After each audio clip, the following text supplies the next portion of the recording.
Bismillahirrahmanirrahim. Assalamualaikum warahmatullahi wabarakatuh. Perkenalkan, nama saya Renaldi Triansah dengan NIM 2023-11178. Di sini saya akan menjelaskan tentang kendali dan komunikasi dalam manajemen. Hmm, Yang pertama, apa itu manajemen komunikasi? Manajemen komunikasi adalah cara kita mengelola proses penyampaian pesan secara strategis baik di lingkungan personal, organisasi maupun bisnis.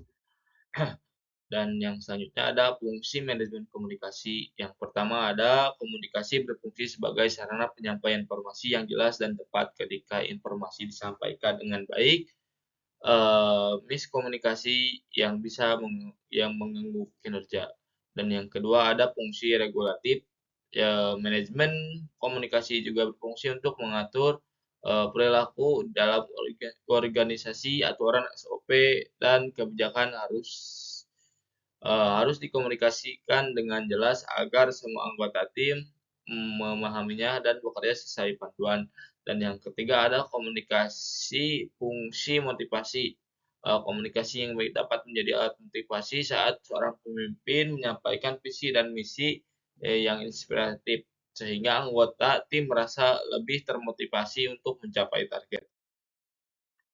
Dan yang selanjutnya itu ada tujuan manajemen komunikasi. Yang pertama yaitu membangun interaksi yang baik. Tujuan utama dari manajemen komunikasi adalah memastikan adanya interaksi yang baik antara individu atau tim.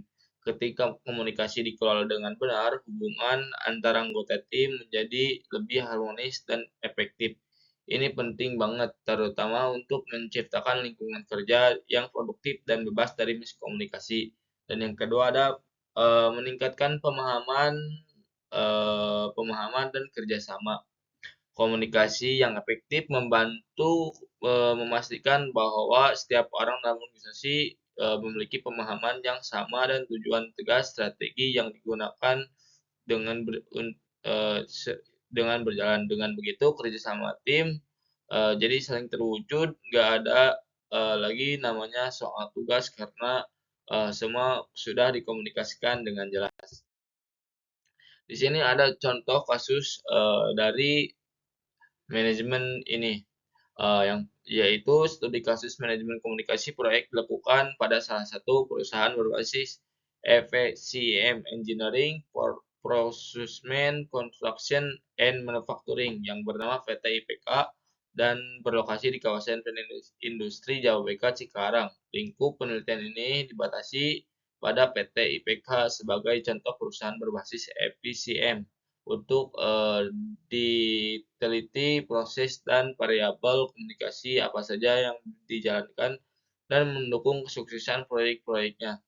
Kendala atau permasalahan komunikasi yang mungkin terjadi antara lain yaitu komunikasi melalui WhatsApp belum tentu dibalas secara langsung karena penerima pesan mungkin tidak selalu membawa handphone. Dan yang kedua ada pesan yang dikirim lewat grup WhatsApp proyek terkadang tertimpa oleh pesan lain sehingga perlu di follow up secara pribadi.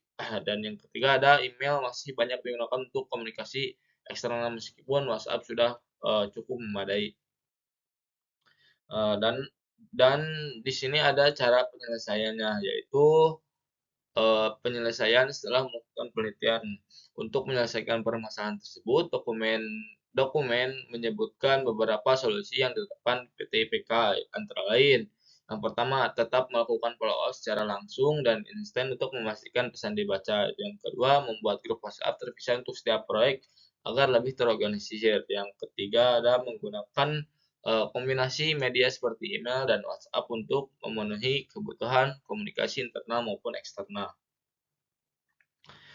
Eh, dan di sini ada sumber yang diambil yaitu yang pertama dari jurnal itsb.ac.id dan yang kedua ada dari PPM School Manajemen Komunikasi.